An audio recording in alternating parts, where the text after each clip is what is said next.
Hello, world. Welcome to the High Paying Bastards. We are your hosts, Ian and Ari. Here, we will discuss anything related to video game culture, so please take a seat and join us.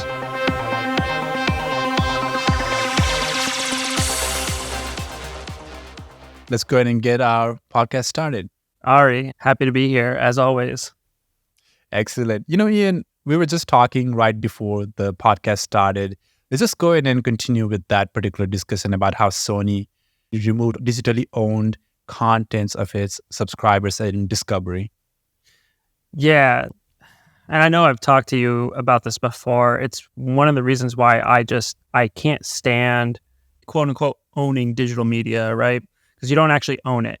You're renting or borrowing the rights to said media. It's part of the reason why I prefer physical and like having physical games over digital games. Exactly. I'm looking at the article from IGN. Sony pulls Discovery videos PlayStation users already own, sparking concern over our digital future. I'm not a PS player. I don't have any subscription to the PlayStation or any of Sony's product. That's why I did not know beforehand. But it seems like not a very fair thing to do, especially because people have to buy a couple of these content individually. They have already had it, and then now suddenly it's gone. Now, if it was like Netflix situation where you pay a monthly subscription, but you get to observe all the content that you want to, but then later on, if the licensing allows him to remove it, that's fine, right? I mean, that's not an extra charge or anything, but this one seems like something that people had paid specifically for has been being taken away. Yeah, that's true. But I mean, honestly, it's why I fucking hate Netflix and Hulu and shit too. I don't like the concept of losing shit. And I know that they're removing titles to make space and room to add other titles and stuff in there. Like, I get that, but I just, if I'm paying for something, I want it, I still go out and buy DVDs of movies. And you're one of the good ones. Yeah. You're one of the good ones, man. Keeping the dead media alive. But yeah, no, like Elden Ring, for instance, right? I knew it was a game that I would really enjoy, and I do really enjoy. I've actually gone back and started playing it again. Surprise, surprise. I bought that physical. I also bought it digital as well. And sure, I'm paying for it twice. And I wish there was something that they could do to kind of cut that down. Like if you bought the disc version, you could upload a patch or something like that, so you wouldn't have to swap discs all the time. Because I'm honestly a lazy fuck and I hate doing that. It's one of the reasons why I buy digital. But I think supporting like those developers on a game that they did really well, like buying it twice, isn't really an issue to me. Yeah, I think one of the issues also, I want to one day pass down my Elden Ring to my children and grandchildren. I can't do that with, digital copy. That's not fair. Yeah, eventually, they'll shut servers down. You won't have access to it. We've already seen Xbox doing that quite a bit, taking games off of their Game Pass. I mean, Sony does it too. You just don't hear as much backlash from Sony. It's just the crazy part about the tech industry right now is that it's not prioritizing ownership more than subscribing to something or sharing something. And it just feels like such a dystopian type of economy that I did not plan on seeing. Like, later on down the road, you're not really owning anything, just subscribing more than anything else. You don't really have a ownership of property or anything. You're just subscribing where you live. You're subscribing what you wear. You're subscribing what you eat. All these kind of things. It's just, I don't know. This is the weirdest kind of dystopia that I feel like we're going towards, right? Yeah. Like, the better kind of dystopia, which is like in Brave New World, where everybody's eating drugs and having orgies. That's the kind of dystopia I would prefer. I'm a humble man, but still. Yeah, I mean, we know why they're incentivizing to go with the subscription-based thing. It nets them money constantly, right? It's constant income for them. It's why BMW is charging you a subscription to turn on your heated seats. And also, I think it's not even cheap on their side. They have to pay licensing. If they're doing a content subscription, they have to pay a licensing fee that has to be perennially updated and kind of renegotiated again and again. I don't really think it's good for these content providers in the long run. And it is definitely not good for us content consumers, even in the short term. Yeah, it's just kind of throwing your money out of the way. Speaking of subscribing, hey, why don't you subscribe to the podcast? I did not see that coming. I did not see that coming. That's a good one. Yeah, right. You like how I just kind of throw it in there? All right. I want to get off the subscription stuff because I mean, it's honestly it just depresses me. Yeah, I know. I agree with you. So let's move on to the first news. Why did you take it away? So I guess one of the first articles I came up to you with some more depressing news on Blizzard's part. They're sending out a survey to fans, because they want feedback on the acceptability of 50, 70, 80, and $100 prices for Diablo 4 add-ons. What the fuck? They wanted feedback. I think they got a pretty good feedback. Even without having the survey takers, they can just read the comments on a couple of these articles.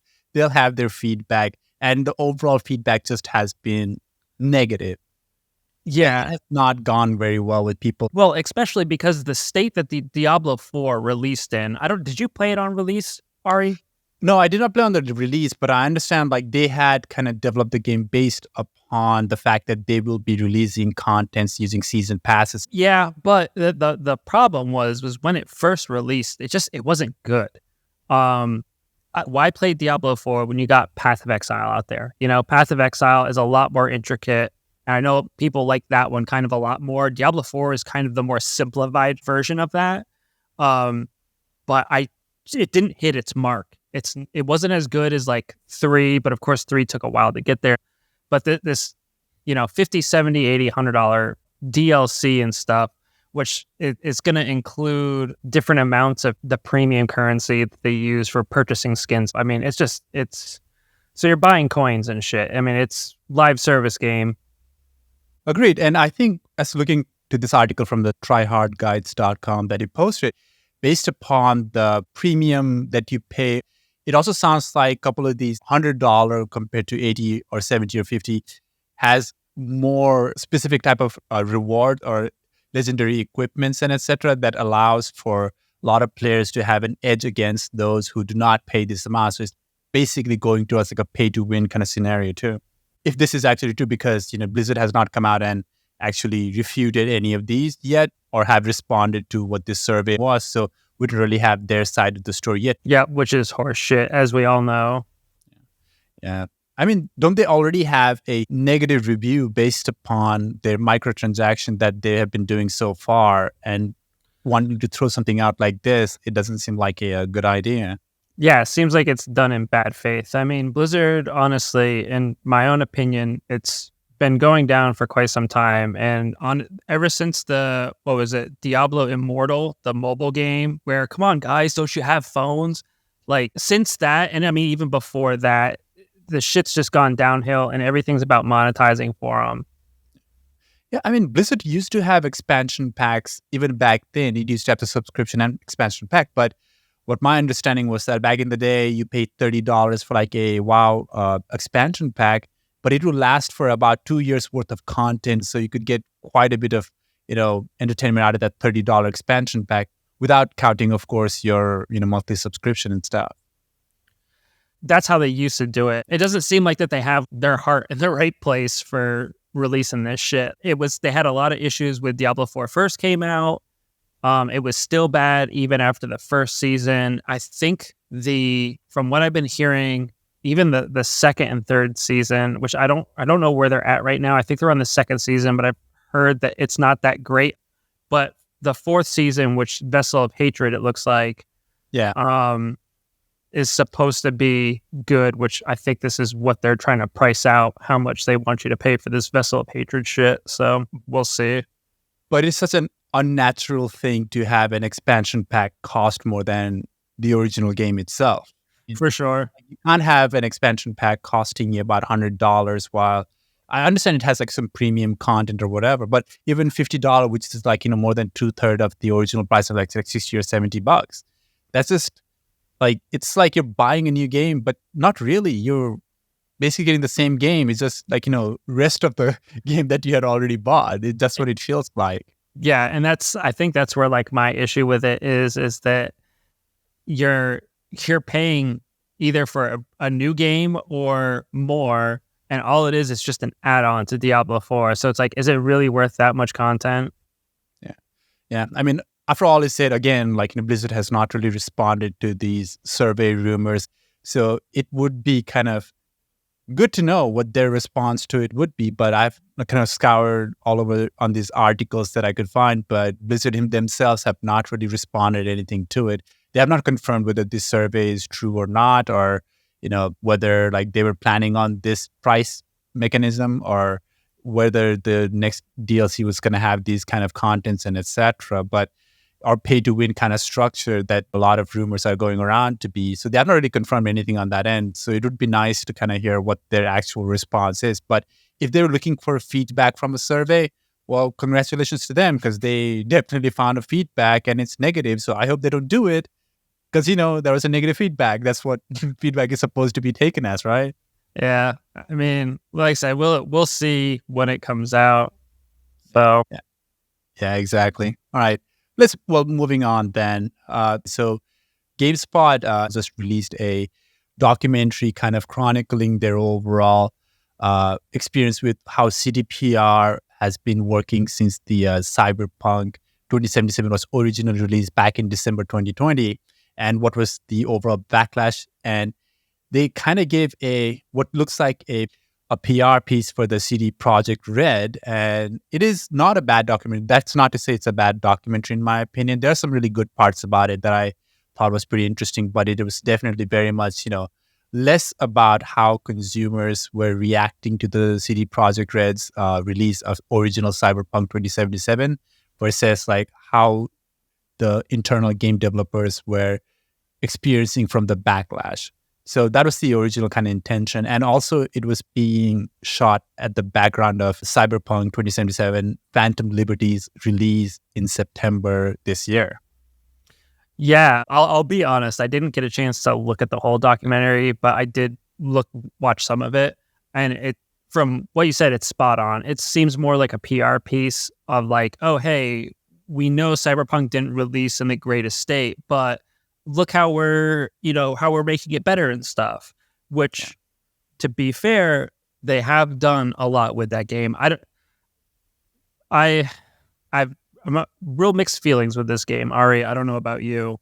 Definitely. I mean, after watching the documentary, I did feel a lot of, sympathy for these, CD Projekt Red is, when they were showing to the document, they're a pretty small company. And when they were doing this documentary, most of the people that were talking were not executives or anything like that. They were just developers, people in the PR, a little bit lower or middle to lower management kind of people who were kind of feeling how they're personally affected by disappointing their fans and not living up to the expectation of what their players had for them. Well, not just what the players had for them, but also what they told us we were going to get. Yep, exactly. No, you're right. And they did not meet their own expectation too. And oftentimes, it's easy to for us, people like us, to kind of sit back and criticize a piece of shit of a game that releases full of bugs and just disappointed hopes. But I can always imagine it's even harder to take it as somebody who thought they were better than that. And overall, in the documentary, it was a pretty kind of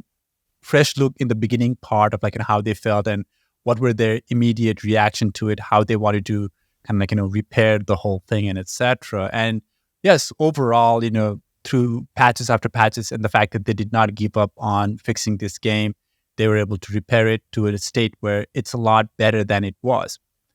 But as I was watching this documentary, and as Phantom Liberties now have already come out to pretty good reviews and etc., I'm thinking, look at this.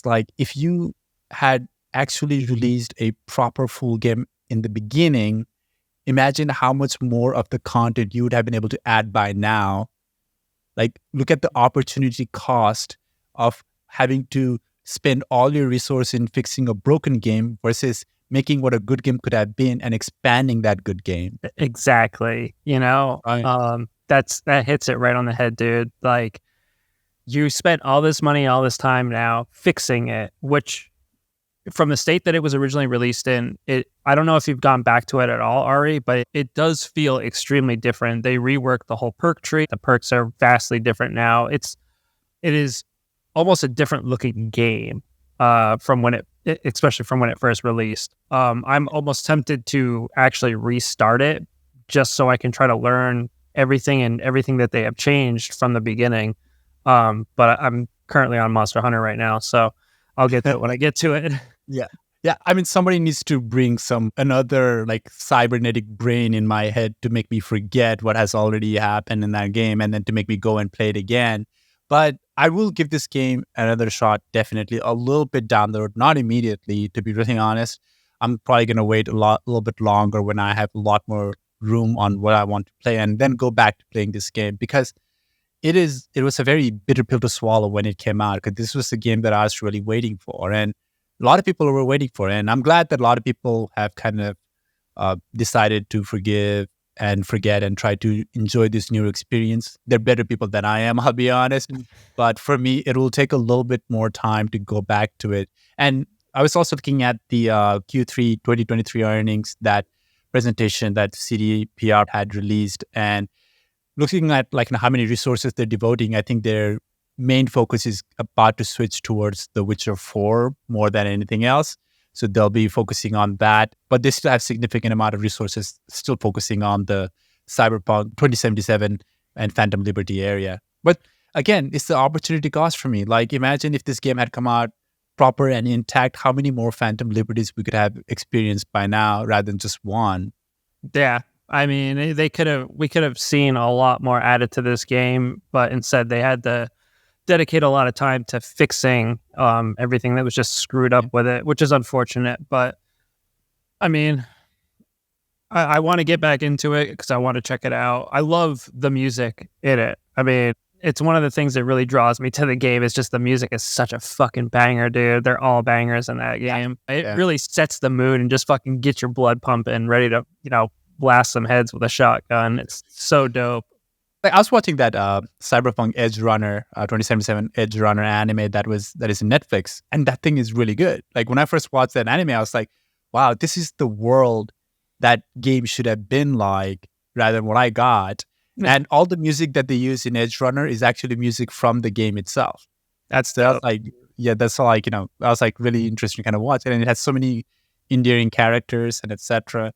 But overall, like, good for them. I'm glad a lot of people are receiving the Phantom Liberty with a lot more positive attitude. And I hope their next game, they've learned the lessons. And definitely, I hope a lot more companies learn the lesson that, no, it is not a good idea to just send out a absolutely bug-riddled or like an incomplete game and then work it on post, because they don't realize that there is a huge amount of opportunity cost to it. You're losing a lot of resources trying to fix it, and you're losing a lot of potential content you could have made with that game. Like, I know it's not as a tradition to maybe for a AAA studio to just release a bad game and then fix it post, but they need to understand it costs a lot to themselves, their own margins, if they try to do that. That is my understanding from this situation. So I would agree with some of the things you say, but we're seeing this more and more. There's tons of games that are getting released and they're just so shitty, dude. And sometimes they're not even fixing them in post. I think the reason why CDPR had to go so hard with fixing it is because they're not a big studio. You know what I mean? Yeah. And that's kind of where us as consumers, we thought they were different because they were a smaller studio, so they'd be able to deliver more on what they promised. Unfortunately, we didn't get that. However, they have put it back into a state where they have finally delivered on it. It's only taken them, 2 years now or whatever. But the problem is we're seeing a lot of these bigger studios, they're doing this shit time and time again, and they do not give a fuck. Once they have your money, they don't care. Like, I understand this is what they're doing now, but they need to see an extreme case of releasing a bad product and then fixing post, or even not fixing post, because there's an actual cost to it of how much they can lose out of it. That's what I'm hoping is that they see. It's like, this opportunity cost that there is in releasing kind of a buggy game and then fixing in post kind of situation. Yeah. One thing on this documentary that I found a little bit interesting as well was they were talking about how is it that CD Projekt Red approach to solve a lot of their issues is by reorganization into this thing called the Agile team, where instead of like designers, artists, and programmers working separately, they have some artist, designer, programmers working in one single strike team and trying to find from beginning to end all the solution to something like a certain content or question, etc. They have artist, designer, and programmer all coming together and repairing it. Now, that kind of reminded me of one of the really great team principal at Formula One, Ross Brawn. That's like how he used to operate these smaller racing teams. Like he would put aero team, like aerodynamics, engine, and kind of tire team all together to kind of build like kind of car. I was like, that part was a little bit interesting. I might cut this portion out, but like that was like a really interesting thing to kind of watch. I was like, this is like goes back to my kind of corporate era. It's like, oh wow, that's interesting. Let me see the more of the agile team that they're talking about. But I mean, like it makes sense that they would do that because then like when you have your artists working with whoever in conjunction, they can go back to their art team and say, okay, this is kind of what we're leaning towards, and they can kind of give them the vision to work on. Great. Well, good luck to CD Projekt Red. Witcher 4, when it comes out, it's not going to be, suffering from the same kind of issues. Although I remember the first Witcher, not first Witcher, but like the Witcher 3 when it came out, it also had some bugs, but nothing as worse as we saw during Cyberpunk 2077. But, we'll see how that goes. Yeah, so that like I heard that too. I didn't get Witcher 3 when it first came out. I think I got it like after the first DLC or maybe like the second one or something. So I didn't see the state that the Witcher 3 released in, but I heard it wasn't good. Yeah. I got it, I think, around 2016 when I think Heart of Stone had already come out or something.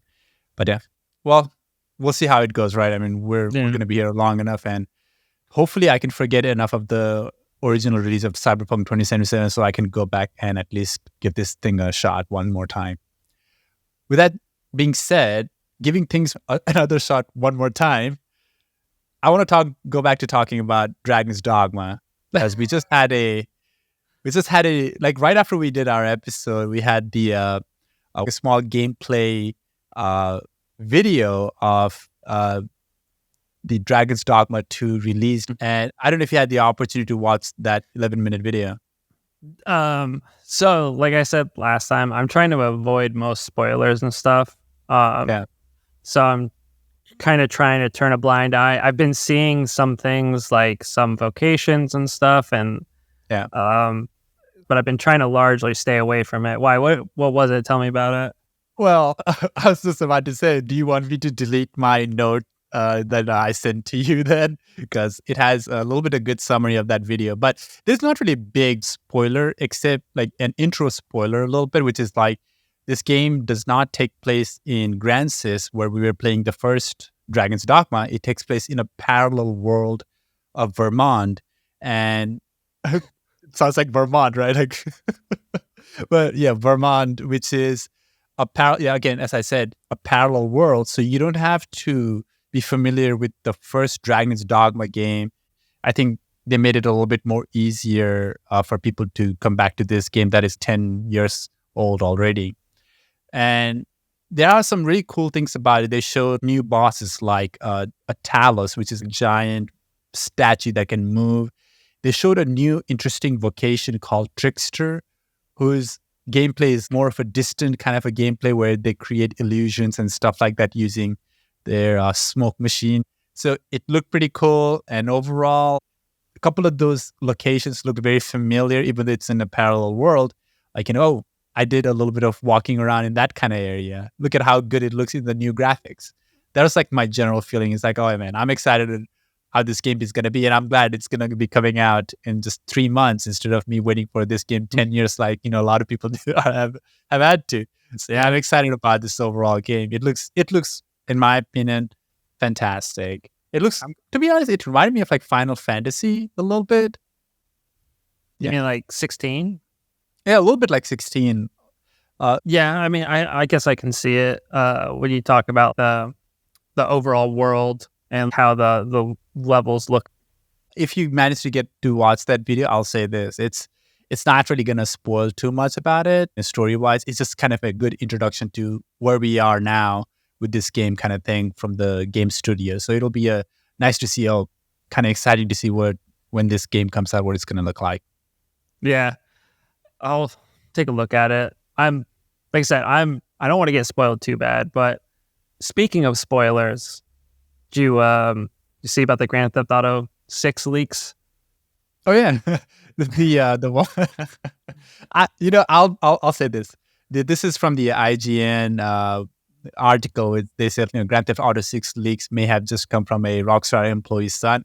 I think that's made up because they did not remove that content at all. It's still up there. You can still find these leaks and look at it. So I'm gonna say this, like this is my Dragon's Dogma 2, and where I'm gonna probably avoid for spoilers. But I don't believe that story one bit, man. You think it was intentional? I think it was intentional, definitely. Yeah. I know there's been some haze about who it was that leaked it. I know some people have been saying it was the employee's kid that did it. I know there was also talk of it was the son's friend that leaked it. So they don't really know who it was. From what I've seen, though, like the spoilers isn't really that spoily. It shows a section of the map. It doesn't really show gameplay or anything like that. It does show you the vastness of the city, which it is. From what people have been saying, it's fucking huge. Another thing to go with the leaks, I saw some, and they could have been doctored, messages exchanged. 70% of the buildings you can go into. That's crazy. That's insane, right? That's fucking nuts, dude. Do I have to uninstall all of my games just to play this game online? Hell. You gotta swipe your credit card first, though. Remember subscription. You only get to go to one door at a time. Come on, man. Pay $2 per door. Hey, man, like I know there's like, when we were talking a little bit earlier, like there's like a fatigue when it comes to superhero. Yeah. We need to be careful because I think there is a little bit of fatigue when it comes to open world RPG too. If this game is way too big, it could run the risk of kind of people being like, oh man, there's way too many things to do in this game, and just kind of losing interest too. Although with GTA, they have proven again and again, that's never really been their problem. But let's be kind of careful on that kind of fatigue too, right? Yeah, I mean, I suffer from that shit all the time. Yeah. I tell you all the time, dude. I'm always hopping on different games constantly, switching around and stuff. Baldur's Gate 3, you know what I mean? I've hopped off that for a little bit. Again, fatigue, and started playing Monster Hunter World, which I have over like 300 hours and 2 different characters, and I've gone back to that, But exactly. Yeah, the fatigue is real. It's a really fascinating topic in my opinion, and let's see how GTA 6 does. I mean, we'll see the resources that Rockstar has put into GTA 6. Will it yield them similar return that GTA 5 did? Maybe it has something to do with how rare of a game GTA games often tend to be. Maybe it could be something like that. We'll see how it goes. But coming back to this story, just to kind of conclude it, I think this is made up. I think it is made up that it is somebody's son trying to put some plate. I think it's just PR because stunt. They did not delete the content or do a copyright strike or anything like that. It's still up there. You can find it and look at it.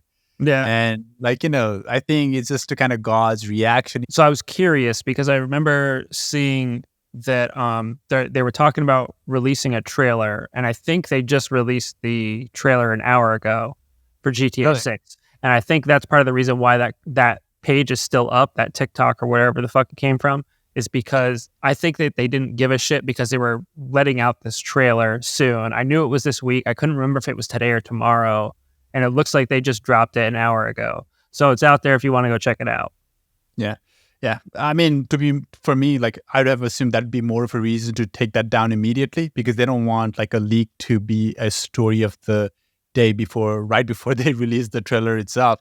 But yeah, I think they've already released it. We can watch it later on or something, but yeah. Yeah. Let's move on. Yeah, exactly. All right, this one's yours. Which the Bathesda? Okay. Yeah. I thought this was hilarious. So Bathesda has been responding to negative Starfield reviews on Steam. The fucking audacity, man! This is responding. A lot of smaller developers do that too, which is okay. But this is not response. This is challenging. Exactly. And that's the difference here. Like you said, they're challenging. So, okay, one of the reviews put that Starfield's story was generic, the gameplay was boring. And so one of the customer support staff replied, and this is quoted from the Steam page, "You can fly, you can shoot, you can mine, you can loot. Starfield is an RPG with hundreds of hours of quests to complete and characters to meet. Most quests will also vary on your character's skills and decisions, massively changing the outcome of your playthrough." Okay, massively changing? I don't really think so, man. You're either going to shoot a guy in the face or you're going to talk your way out of it, right? There's two options for the most part, right? Exact. Holy, like, Yeah. person, whoever this CS customer service person is, if it is not a bot, that I think like this person has not played that game at all. At all. Yeah, like it's so kind of a blind review to say something that it's basically marketing material that they've pulled up and then said, "Hey, this is the script." Like their CS like manager comes in and then says, "Hey, these are the script I need you to use to go and say it." Like if somebody says boring, I want you to say these lines. If somebody says this thing is dragging on too much, I want you to say this line. If somebody says this game has too much convoluted skill system, then this is the line I want you to use. I think that's how robotic that overall dialogue sounds. And it sounds so condescending. It sounds so insulting to tell you this is what your experience should have been, rather than listening to the person and saying, we understand you might not have enjoyed it, but thank you for leaving a review. That's all you really needed to say as a kind of response to a review, a bad review at least. Yeah. So hold on. There's more to that too. I just saw. So Got it. they suggested that the reviewer give the game another chance, but to try characters with different backgrounds. And this is now in quotes. "You will feel like you are playing a totally different game. Oh my goodness. Put points in different skills from a character you've previously created, and you are now faced with completely different decisions to make and difficulties to encounter." Like, what kind of horse shit? Yeah, you still head to the same fucking. It doesn't change. Yeah, like they want to make this game to like they want to make it out where it's bigger than what it kind of really is. You know what I mean? Yeah. So when it first came out, I know a lot of people shit on it, and I was hesitant to get it, and I kind of stayed away for a little bit. But then I got it, and I was like, okay, it's not bad. It's different. It's an RPG. It was fun for a little bit, but then I was having issues with all my characters, and you kind of know about this, Ari, as I kind of explained them to you.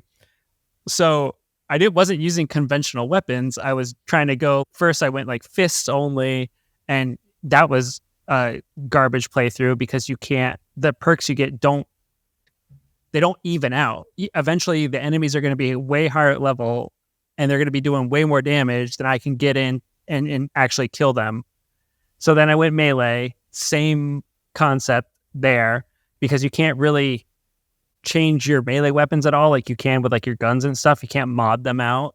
So this is the same fucking thing. So they kind of horseshoes you into playing a certain way, honestly. No, you're absolutely right. You don't really have a different gameplay as much as you think. Like you're trying to do a short range melee option, and you're like the whole time you're like, man, why did I spend all of my skill points on melee if it's so shit? I should have just stuck with the gunplay more than anything else. And on my end, I'll say this game is something actually I enjoyed it okay. For me, this was, if I have to give it a rotten tomato like rating, it's like 70% for me fresh. Yeah, like it's not bad. It's not terrible. Yeah, but listening to this kind of response, how Bathesda thinks like the experience is making me have even worse opinion of the game than I originally did. It's like you can't, like, the negative reviews are actually quite valid. It feels so formulaic and generic to every other Bathesda game since Skyrim has come out, of how it organizes the overall story and how the game tries to, all of the different things you can do in a game, the story tries to mold into an experience, but that kind of mold is something you've seen in multiple Bathesda game, multiple other RPG. It's nothing innovative or interesting, in my opinion. You can still get your game's worth of playing through it, but you're not really you're just playing, say, Fallout in space, or you're playing Skyrim in space kind of thing going on. It's just it's not as interesting as they think it is. Yeah. So it's an okay, it's an okay game. Like, it's an okay game. The bad reviews are valid, in my opinion. Yeah, don't tell them they're wrong for feeling how they feel towards your game, because that's their interpretation, right? It was one of the things I was worried about was, I think it was Todd had come out and said during one of their show boxes or whatever, that they were looking forward to seeing what the modding community did for the game, and that they were fully behind the modding community. Now, to me, when you say that, that sounds like you're waiting for the modding community to flesh out your game for you. What I'm hearing when they say that is that, listen, we're not creative enough to make this game better for you, so we'll wait for you to make it creative and more fun to play. That's what I hear when he says that. And Yeah. I understand in Skyrim, a lot of modding made it so much more fun. It really made the game enduring and last for a long time when the Skyrim came out with all the modders. And it made great meme videos with like Thomas the Tank Engine instead of the Alduin dragon coming and attacking you. Yeah, those are all great. But I also want your original game to be, fun, not fun, but like at least gripping enough for me to keep on playing. I don't want to go and play your game and it feels like a Sunday chore. Yeah. That's how the best I can describe this game for me. It's like, this is like going and finishing up a chore sometimes.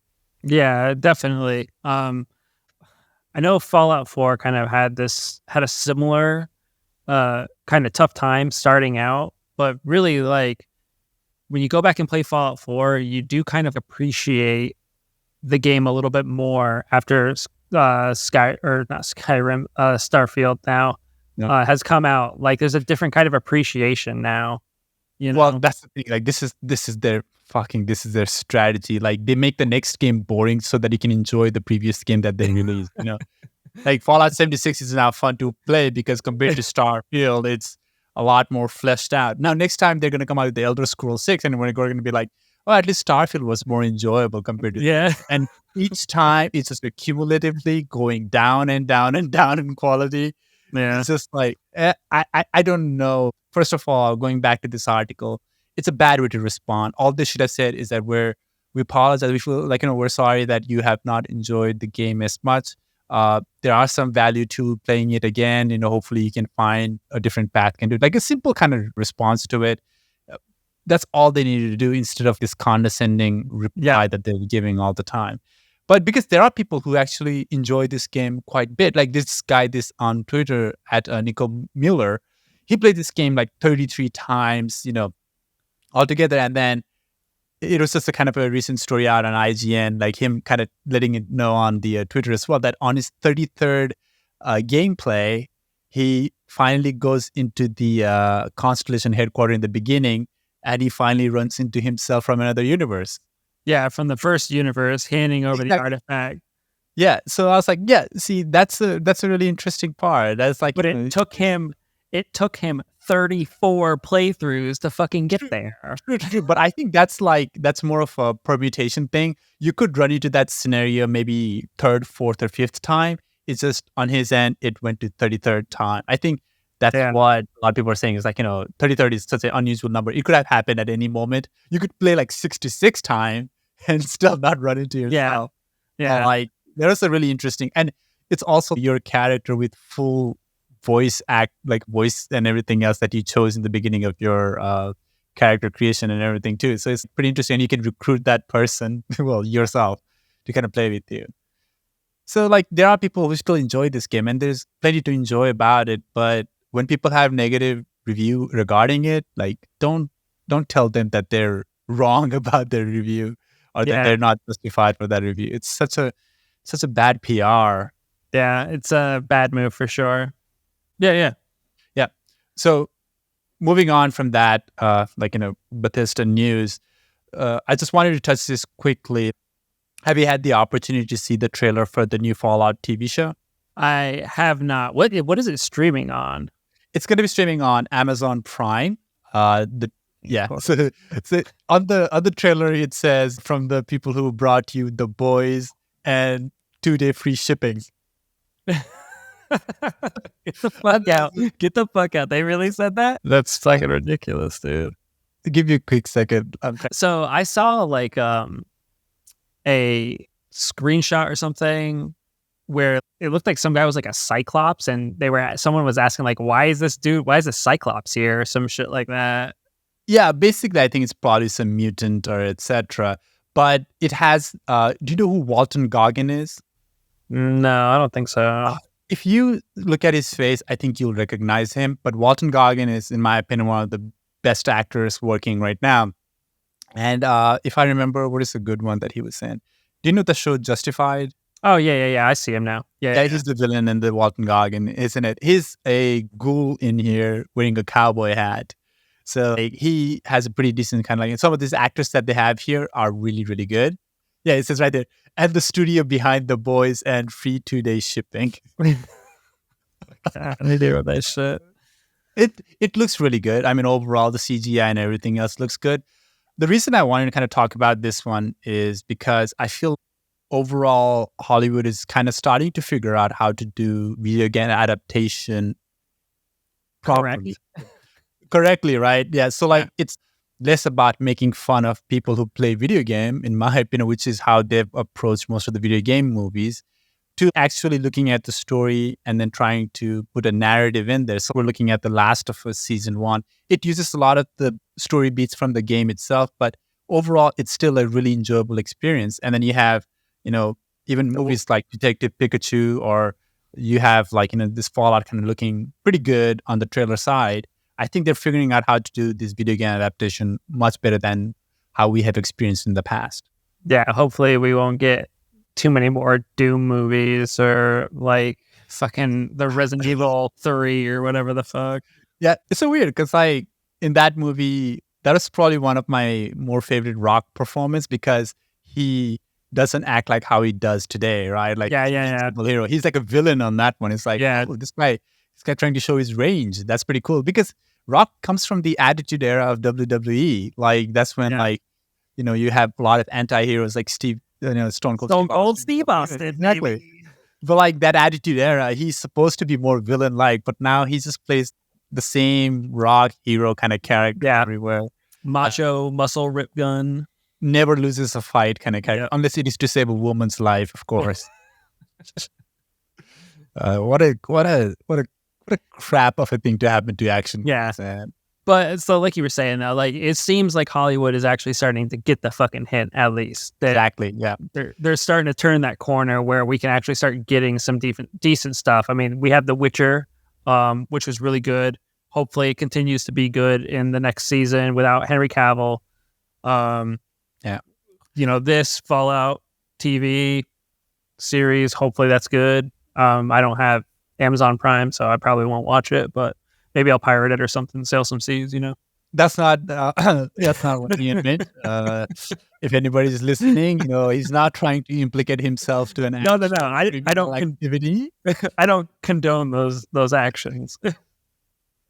I'll be honest. If you find a pirated copy, just send me for a bit. Yeah, right. yeah. Just to make sure. Exactly. All right, let's move on to our next segment, shall we? Yeah. So, want to talk about some games that we played? What did you play this year? You mean where was I sentenced to play this year for the highest amount of hour? Yeah. Well, and I played Formula 1 2023 for most of my 2023 year. Well, the weird thing is because Formula 1 2023 only came out in the middle of the year, I had to satisfy by playing the 2021 version because 2022 version had a lot of problem and stuff, so I never really decided to get that one. But yeah, so like half the year I played 2021 and the other half I played 2023, and just that game was basically what I played most of the time. Now, yeah, go ahead, guys. Yeah. Well, no, I was gonna say just so how was it? I mean, did you enjoy it? How was it compared to the 2021? I think overall, compared to 2021, I think those two, in my opinion, recently are the best of the Formula 1 games that has come out.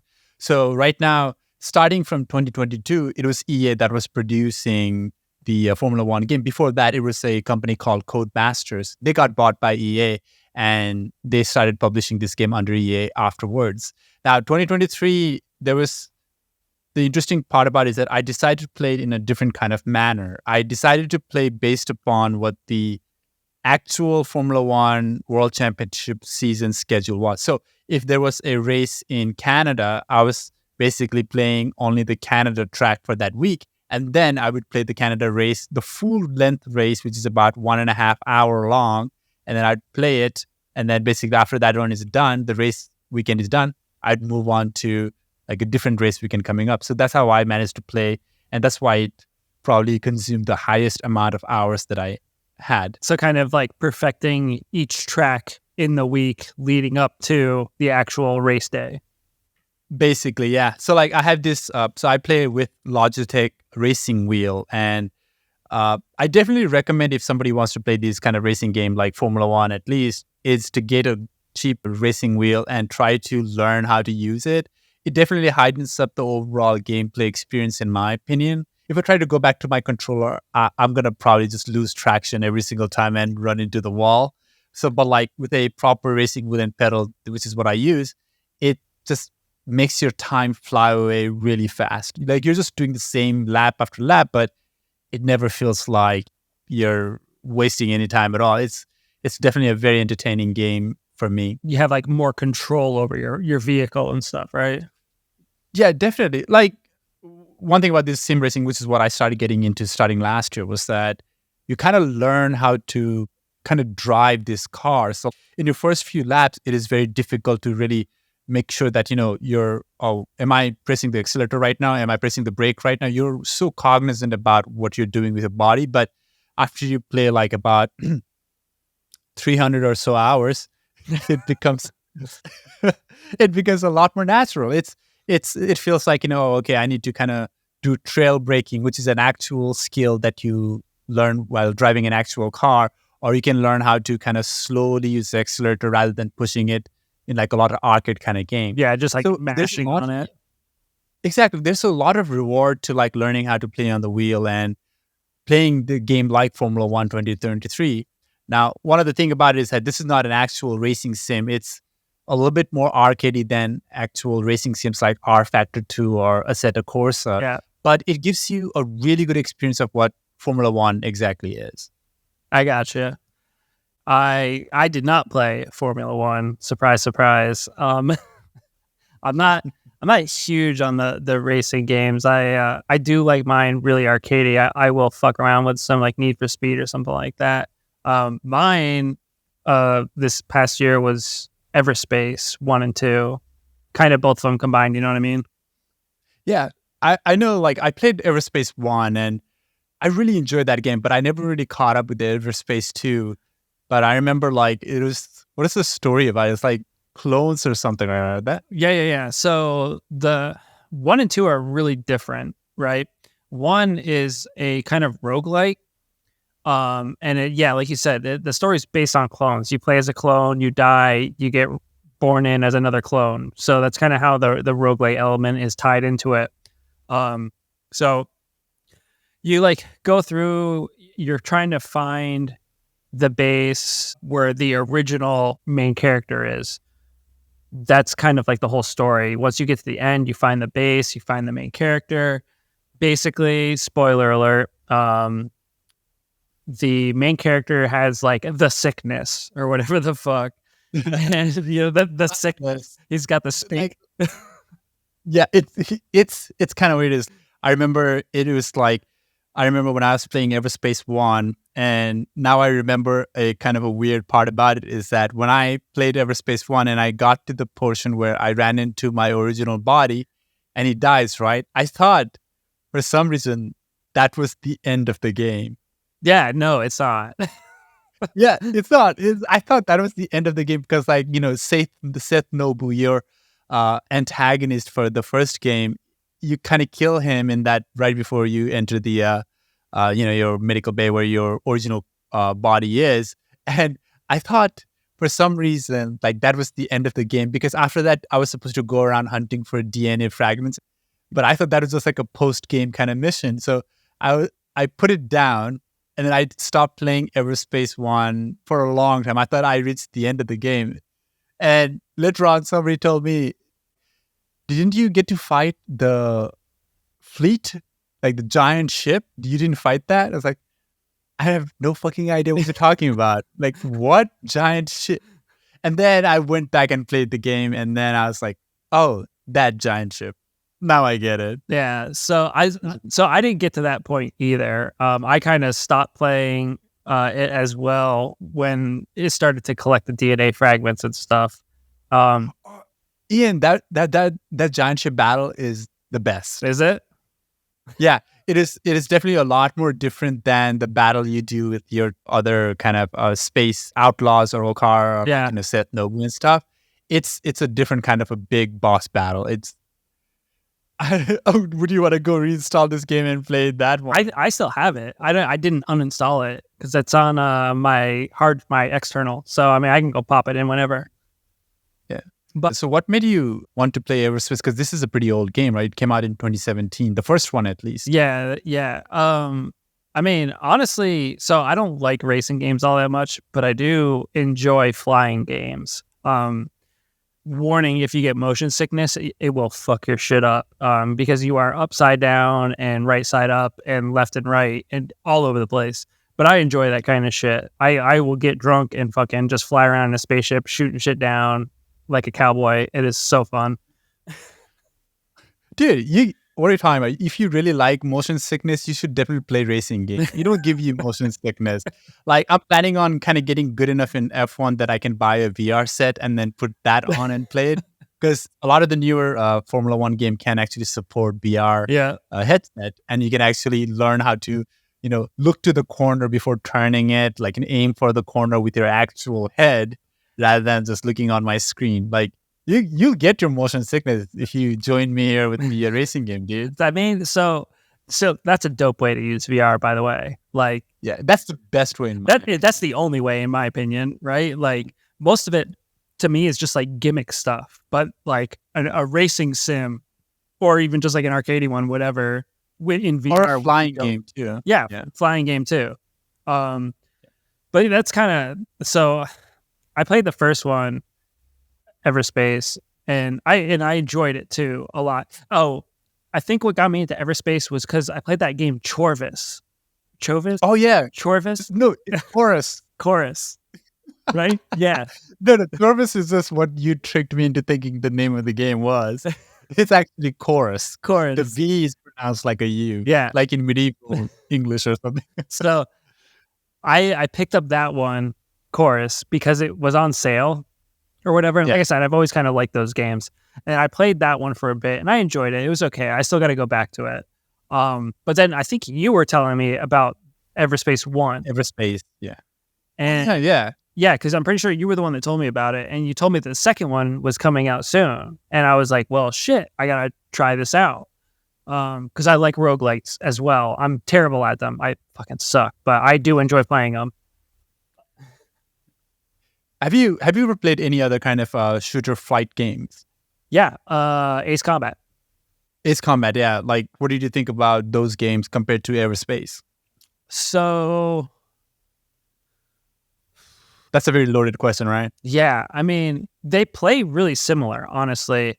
The biggest difference is like Everspace, you can come to a full stop in your ship and do hard turns and stuff like that. Ace Combat, you can't do that. You have to kind of bank your turns and do loop-loops of shit because you're in a fighter jet. But it honestly, it kind of plays very similar.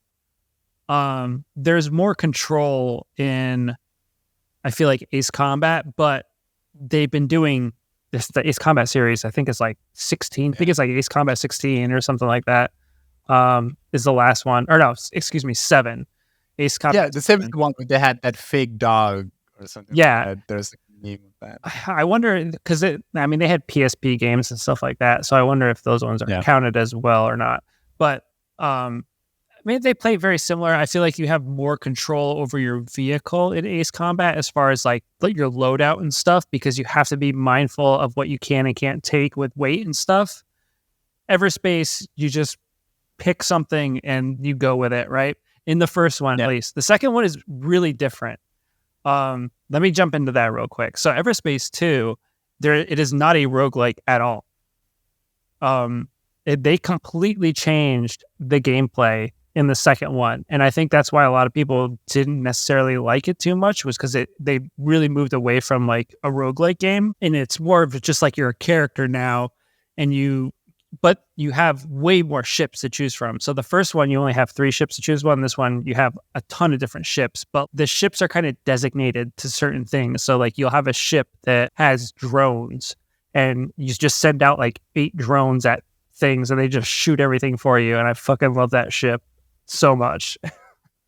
Yeah, they're describing like Everspace 2 as a action role-playing video game. Mm-hmm. Compared to the first one that is more like a roguelike. I think it's also because the developers like Rockfish Game were able to dedicate more resources to the second one than to the first one. Like the first one is a very kind of a base skeletal kind of game. It's not like, even the like stories and etc. It's kind of like they're using a lot of graphics again and again to ramp up their story.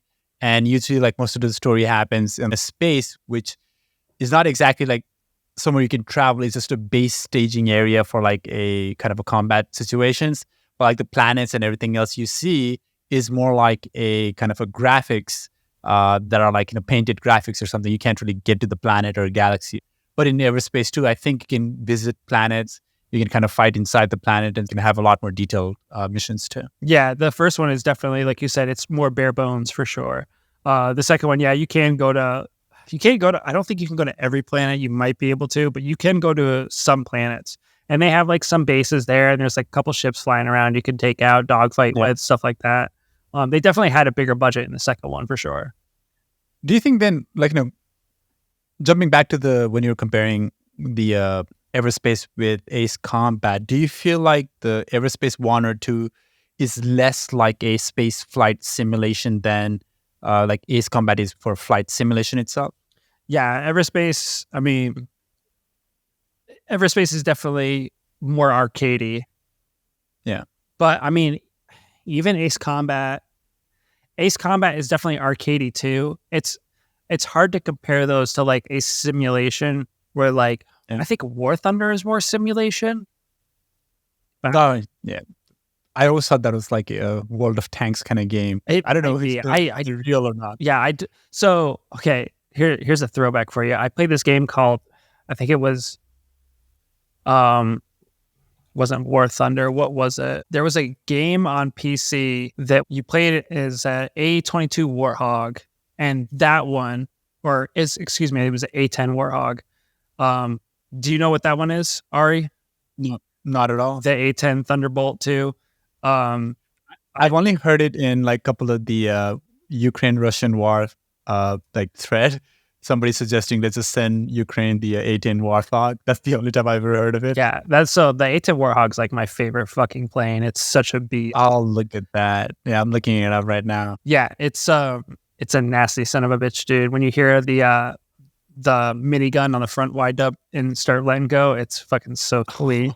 But there was a video game way back in the day where you used an A10 Warthog and like you flew missions and like you like shot at bases and vehicles and stuff like that. That was definitely more of a simulation than like Ace Combat and Everspace. But it's hard to compare those two like you would like for instance like Need for Speed and the Formula games, Yeah, well, the Formula 1 game, that's the thing, like, it's in a weird spot. Like, whenever I'm playing it, it has a lot of, like, aspect that you'd see in a simulation kind of game. Like, the track looks amazing. It has a lot of, like, you can do setup on your car, like, how much camber you want to put on your tires, how much of a downforce you want to put in your, rear wing or your front wing. Like, a lot of the things that can really affect your overall speed and performance are how much your tire can degrade over the time when you drive it. So it has a lot of like a simulation kind of stuff, but when you're actually driving it, it has a little bit more arcadey feeling to it. It's like I can tell the difference between an actual simulation and the Formula 1 2023. Another part about the Formula 1 game that I like that's a little bit more real life-like that I don't think any other game provides is that it gives you an experience of what it's like to actually run a Formula 1 team. Yeah. Which is weird part. It's like, it's kind of hard to explain. It's like you have to, as you win the race, you gain more sponsorship money. And as you win more sponsorship money, you're able to dedicate resources to research and development. And as you dedicate more research and development, you can build a better car. Like that's kind of a thing that you can do in Formula One 2023 compared to like your Need for Speed and stuff, or Yeah. Gran Turismo, where you can buy the car itself or something like that. But in this one, like as you play career mode or like, team owner mode, you have to kind of do these things like an actual development that a lot of Formula One teams do. Like, I don't know, there's such like you can go so in depth with that stuff. And like, that's one of the reasons why like I don't like Gran Turismo all that much, is because there's too much fine tuning. I'm not good with that shit. That's why I like the Need for Speeds, because it's like, just upgrade my engine, upgrade my tires, let me burn some rubber, Exactly. What about Everspace, right? I mean, you do a lot of modifications on Everspace 1 and 2. At least on 2, you're supposed to be able to do a lot more modification. So what's that like? Yeah. So, like I said, there's tons of different ships to choose from. I think there's like 4 or 5 different ships, and they all just do different stuff. Like I said, there's the one that does the drones. You have one that's more fighter based. Do you remember that huge cannon? Like, it was like the RC 5000, I think it was, in the first one. Not really. No, you don't remember that it's one? Long. I mean, I played in 2017, like a long time ago. Oh, okay. So there's like this huge, like, I think it's called the RC5, excuse me, it's the ARC 9000. And it was a slow moving projectile that like shot like thunderbolts out and shit like that. And it just did massive damage. So that was like a weapon you got in the first one. And in the second one, you actually have a ship that has it as like a special. So it's not like just a weapon that you can pick up anymore. They do have like all the cannons and stuff like that you got in the first one, like the Gauss cannon and like the kind of like the sniper cannon and stuff like that. You still get all of those, and like you can get better versions and stuff, just like in the first one. I think you could do that. Yeah.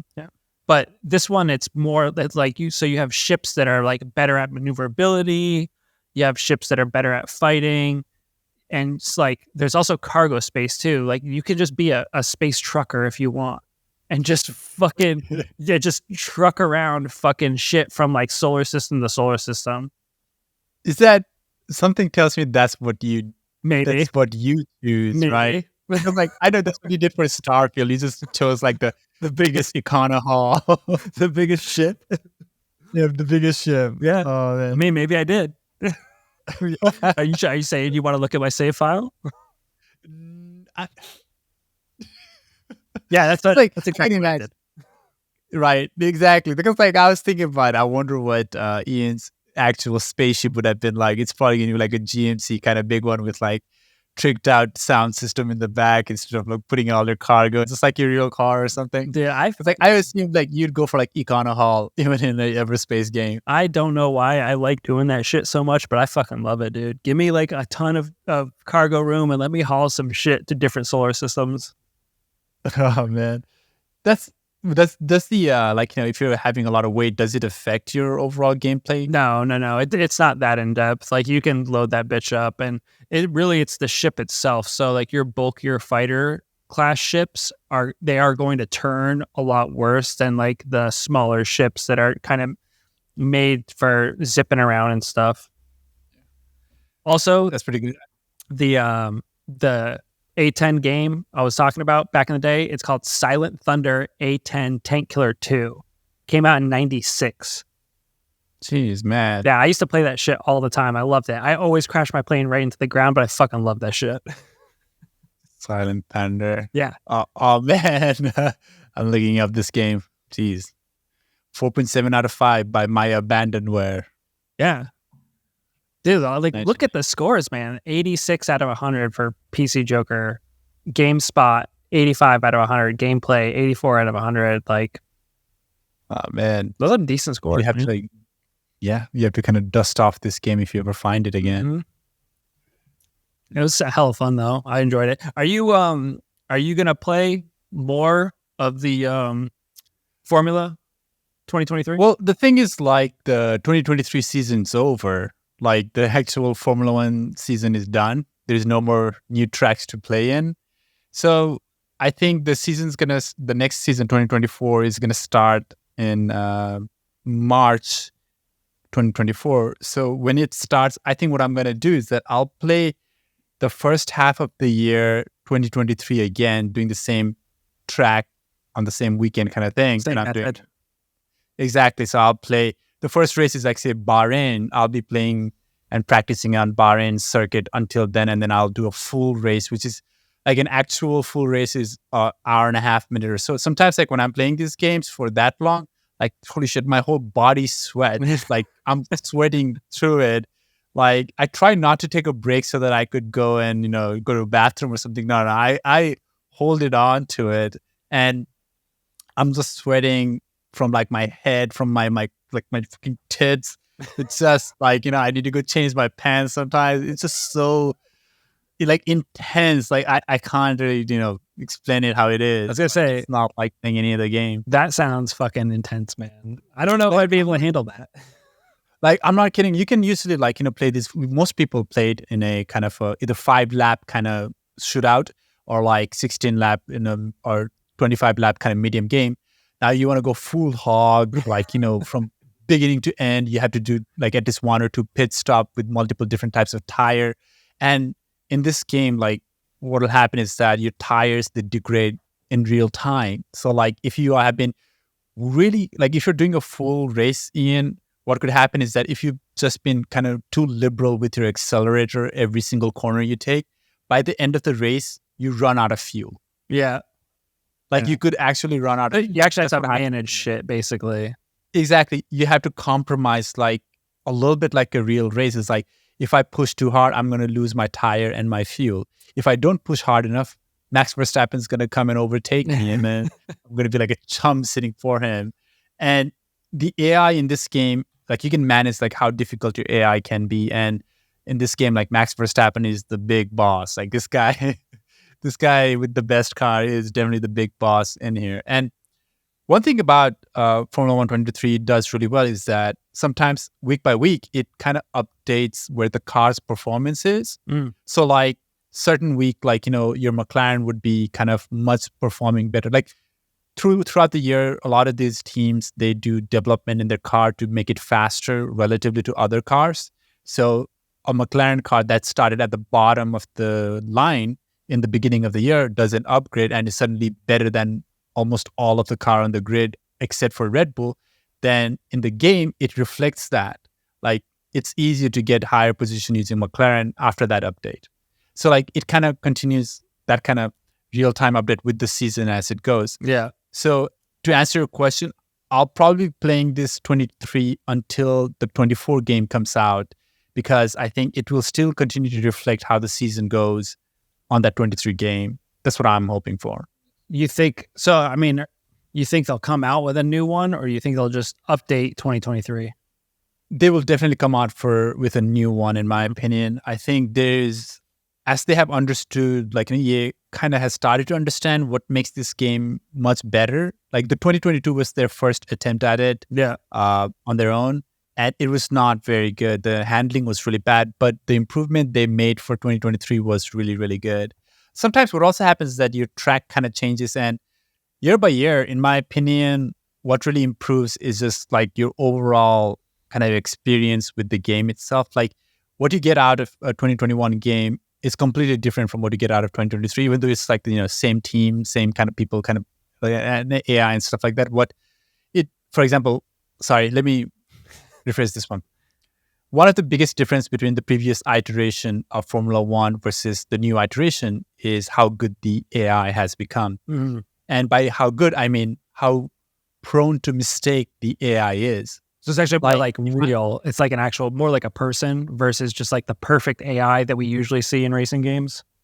Exactly. So if it is raining on the track, usually in the older game, the AI would be so good at performing in the rain. It's almost feels like unreal. It's like unfair that they are so good in the rain that they do not make any mistake, wheel spin or anything like that, while we're struggling without any traction when we're trying to play in the rain. Yeah. Like that rain physics is really, really good. But in this new 2023, the AI makes plenty of mistakes when it, not plenty, but like it makes the occasional mistakes that it is supposed to look like it's making, and then causes like safety car situations and stuff like that in the rain. Yeah, so it gives So you a like chance to like catch up and stuff like that. exactly, the AI becomes a lot more dynamic. Like AI becomes a lot smarter. I don't want to call it AI again and again, but the non-playable like Yeah. other racers on your grid becomes a lot more responsive. Yeah, In the older game, like the AI again would kind of stick to its racing line. So when you're trying to overtake it, it often would crash to you more often unless you totally pass it through on a straight. so it's If the more, corner comes in. so it's like more reactive then. Exactly. Now I try to overtake an AI. If I'm in the corner with the same car, with the AI's car, they do not try to dive into the racing line. They try to kind of avoid it and try to go a little bit outside. So Yeah, it's a lot more like, a lot more kind of responsive, and you're not just expecting yourself to crash to the AI yeah, immediately for every time you try to overtake. So that kind of small improvements that you can have with the other, other, like I keep using the word AI again and again, but the other NPCs, that's what really makes the game more fun to kind of play, because you can't get that kind of experience playing multiplayer at all. Like in multiplayer, people would just fucking crash into you. drive Again, backwards on the course. yeah, exactly. It's so like hard to find like a good set of people to play with on multiplayer without them either dive bombing you from fucking mile back, or like trying to not weave through the track when you're trying to play it, not using like a gentleman kind of like, gameplay. Yeah, Like if they see you almost overtaking you, they'll just drive you off the road. Like you don't get that kind of gameplay from your AI. Like I prefer to play single player so much more than multiplayer now because of that. yeah. What is that? The Arceta Corsa one or whatever? Yeah. That one. Assetto Corsa, yeah, Competizione. Like there's two different kind. This one just same with like there are many different kind of car, Assetto Corsa. And there's one Assetto Corsa Competizione, which is more like GT3 and GT4 car only. Yeah. In that one of the things that they have to advantage of Formula One 2023 is that it gives you license points if you're not racing properly. Well, so I was gonna say, like the Assetto Corsa one, I've seen some streamers play that, and I feel like with that one, they're way more strict. Yeah. You know what I mean? Like if you're not driving perfect, then they just shit all over you. They do, but the thing also is that the game punishes you if you're being an absolute dickwad in that one. Like if you're just like over, like throwing other people off the road and stuff like that.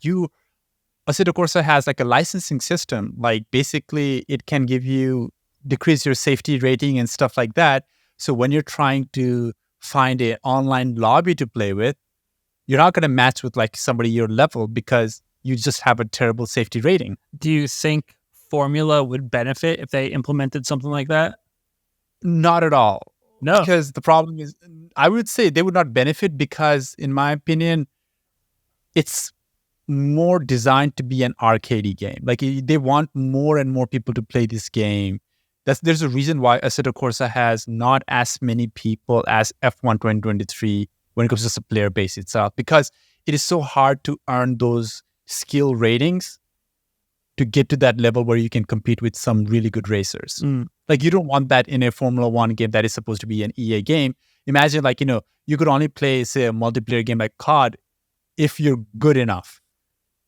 Yeah. That would kind of limit a lot of people out of it, right? It makes increase a better game for other people, like people who are good, but a lot of people who want to just go in and play, like they're not going to be happy with that. Basically, SBMM. Exact. Yes, that is exactly it. Like, the kind of like your kind of gameplay and skill kind of determining whether you can play the multiplayer experience or not. So if you don't know, it's skill-based matchmaking is what SBMM stands for. And I know a lot of people complain about it.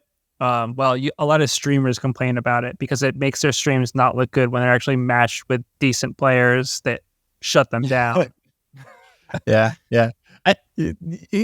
Well, that's such a tricky question too, Ian. I'll be really honest. Like, in a way, you should expect like, same skill level to kind of like, be in the same kind of server, play with against one another. That's like the ideal world, but the gameplay experience is not as good if you try to go for the ideal sometimes. Yeah, I know what you mean. And I say that like half-heartedly jokingly. I mean, it's no fun getting put into a lobby and constantly getting shit on. no matter what you do. But it's not great to go into a lobby and you just decimate everyone. So like having that mixed bag is, do good, but also kind of get put in your place a little bit, Yeah. Yep, that is true. But yeah, no, you're right. You're right on that end. It's for the Formula One, you want this game to have a lot more open access to a lot of people. Like there is in Formula One, you do have certain, you can create your own server or like kind of area where only people of certain kind of skills can play together, like league and stuff like that. You can design your own league so you can play with your friends who are maybe just as good or at least like courteous enough to not throw you off the track or something like that. It's just the you have the idea of what they call a open lobby versus a closed lobby. An open lobby is where like anybody can come in and play that game with you, like 20 players playing the one single race at a time. Yeah. While closed lobby is more kind of segregated on that end. So, and SPMM would not really kind of add on to, your Formula One experience that much. You can always have a closed lobby kind of game, but I don't have that many friends that play Formula One 2023. So like, I don't want to be in a league where it's just like 2 or 3 people or something like that. And I'm not good enough to be in a big league either. So it's kind of like I'm kind of in a no man's land. I'd rather play with Max Verstappen's AI at 100 or something like that. Well, needless to say, I mean, it's good that they're working on the AI and stuff and making it more enjoyable for a single player experience. Yeah. I mean, on that end, as you're we back and forth kind of ask about our game experience, right? Is there anything about like the Everspace game that you thought was kind of shortcoming or that did not satisfy you when you're playing it? I mean, what's your complaint? Any complaints about it? Okay, so my biggest complaint is something I just do myself. So I didn't really know how the game kind of played out, right? So I was in one solar system and I was just, fucking around doing my thing. Doing these side missions and stuff and getting credits so I could buy the better ships. And I didn't realize that there's like multiple solar systems that you go to. There's like fucking like 8 of them. So like I spent like 30 hours or some shit in the first area just grinding out missions to buy a better ship. And then I finally continued with the main game. And I was like, oh shit, there's still like 8 solar systems I have to fucking go to. So I kind of burned myself out a little bit. I do want to get back to it. And I say that all the fucking time, but I do want to get back to it and actually play more of it. And just kind of continue it because it is a lot of fun to play. And it's great because it's a single player one. Go on. Yeah. So how far did you actually manage to play into it? How, percentage wise? I got to the second solar system. I so much time doing the side missions, dude, and like loading my fucking econo hauler up with goods and like going back to the first place and selling them off. That's crazy, Ian. Because when we were talking about outside this podcast, when we were talking about this game with you, I thought you were like so far ahead because you've been playing it for weeks on end. Nope. Oh my goodness. Nope. Dude, I do that all the fucking time. I'm so bad with that I'll burn myself out on just the side content without even really touching the main stuff. And I do that a lot. And so that's why I end up restarting like Elden Ring like 30 times and shit, I just like the beginning so much. Oh, man. That's crazy. Because even before this episode, when we were trying to record it and plan it out, I thought you had finished this game and played multiple. No, so you still have like a huge amount of hours to it as well. So like I said, theoretically, like I beat the first one technically, right? Like I completed a run in it. I didn't beat the big ship like you did. So even you did more in that game than me.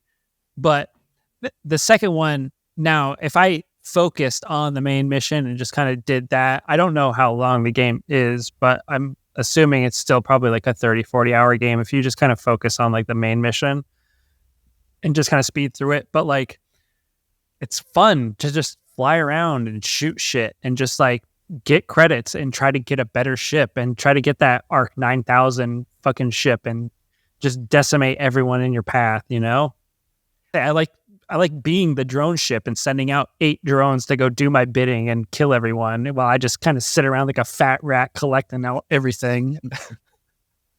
Yeah, I mean, so then compared to like the most recent kind of like a flight experience from say like Starfield, where would you rank the Everspace to? Oh, Everspace is way fucking better than, yeah. I mean, there's not even a question in competition. Now, I will say, Chorus.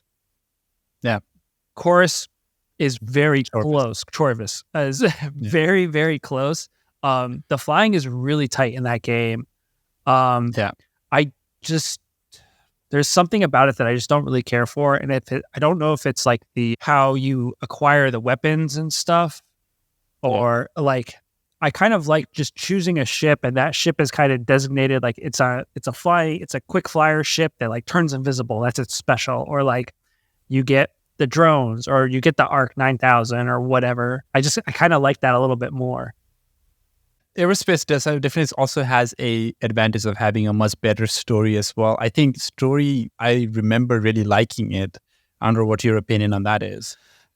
Because I haven't gotten too far in the second one, I don't really know. The first one wasn't bad though, so basically you're one of the clones, you kind of got away, you join up with a small mining group, and you basically act as protection, and you go out with them, and they're mining some shit, and like they run into some bad guy or whatever, and you and your buddy pilot who's in another ship, you kind of take out the bad guys, and you go outside the asteroid, and there's like shit is going down. There's just like the people that were supposed to be out watching the entrance got like decimated, and there's like fucking ships just flying everywhere, shooting shit, and like your buddy gets hit. And so like you drag his ship away, and like you find like a secluded base and whatever. And like, that's how the game kind of starts out. Like, it's fucking wild. Yeah. I mean, all of the game, I think Everspace 2, the story mode is, not story mode, sorry, but the story is told in that still image kind of manner too, right? Yeah. It's like that, just comic book type-esque deal. It's not like a bad. Max Payne. Max Payne thing, right? Yeah. It's not bad. I mean, that's better than like what story Formula One has. It's just you're a handsome, rich, young millionaire who drives fast cars. That's the story. No matter you play as Max Verstappen or Charles Leclerc or Lewis Hamilton, you're just a handsome young man with a lot of money, and you drive fast car. I mean, Formula One has a story mode as well, and it's of all the sports game that has a story mode, I think Formula One story mode is really, really good. Yeah. Like voice acting and everything combined. But yeah, definitely would recommend if you ever decide to pick up a controller or a wheel for that one, man. I mean, I hope one day you do, so you and I can race, so I can show you all the skills I have learned, And I'm pretty sure you'll blow me out the water, but it's like, oh, hey, Ian. It's like, come on, move over, man. Just like, or not.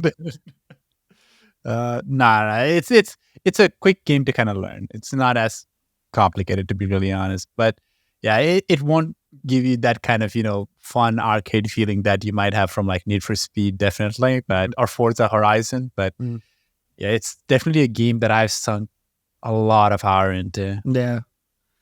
Yeah. So are you going to play Everspace 3 if it ever comes out? I mean, yeah, sure. I will play just about anything. I know during the break, I was telling you how I played, got the Gangs of Sherwood or whatever the hell. I mean, yeah. I'll play whatever, but I do enjoy the Everspace series. So yeah, if they did make a third one, I'd definitely jump on it for sure. Yeah, we need to hold an intervention for you so that you don't purchase these kind of games again. Shitty games, yeah.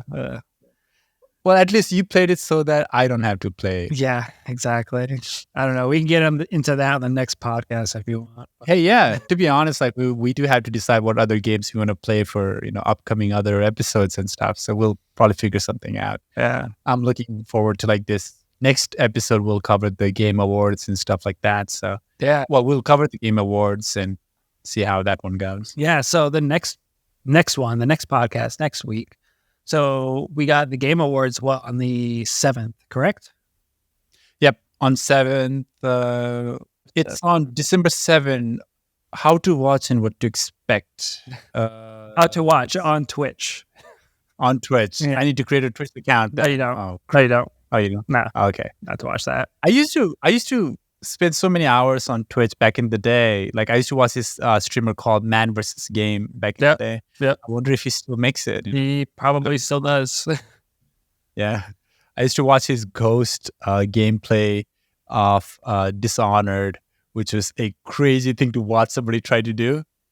Because like that's the one where you have to be 100% sneak and 100% non-lethal. And he had like in just one single mission, he makes so many mistakes. It was like brutal to watch somebody try to get this achievement. It's like, oh man, but it's so much fun too. It was a lot of fun.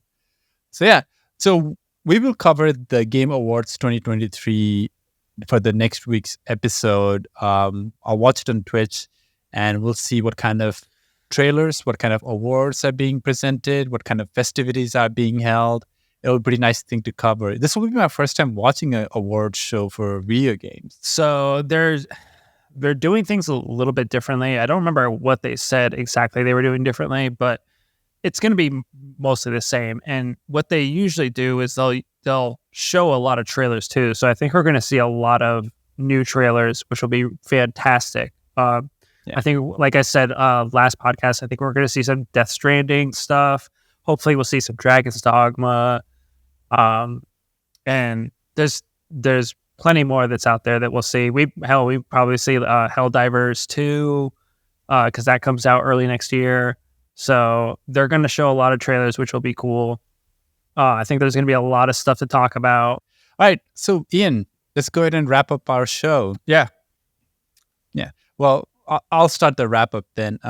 Well, thank you everyone for listening. If you have in our second episode, as I said in the last episode, we're still on our way of roughing out any kind of edges that we might have on the show, and I really appreciate Ian again joining me for this session. You can definitely reach out to us at highpingbastards@gmail.com if you have any kind of thing to say to us. Except threats, I won't take any threats from anybody. No threats. No threats, please. I'm a very sensitive person. I feel scared when I get threats. So if you have some things to say, some constructive things to say, if you liked our episode or anything like that. I know we're still on the really early part of our podcast, so I doubt we have any listeners, but it's always good to leave a message at the end. So yeah, again, our email is highpingbastards@gmail.com. And Ian, you can let them know where to find you. So you can't find me anywhere. No. If I get back to streaming on Twitch, sure. But that's probably not going to be for quite some time. So the place that you're going to find me is right here with you, Ari, talking about video games every week we do it Monday, but you don't get it up until like Tuesday or Wednesday, but editing and all that. So every Tuesday, right? Every Tuesday morning. I don't know why I do this kind of thing to myself. Yeah, you should be saying Wednesday, but no, but it'll give me a good discipline. So yeah, but we'll be able to close this episode out pretty soon. But yeah, thank you everyone for joining. And Ian, thank you for joining as well. Always a pleasure.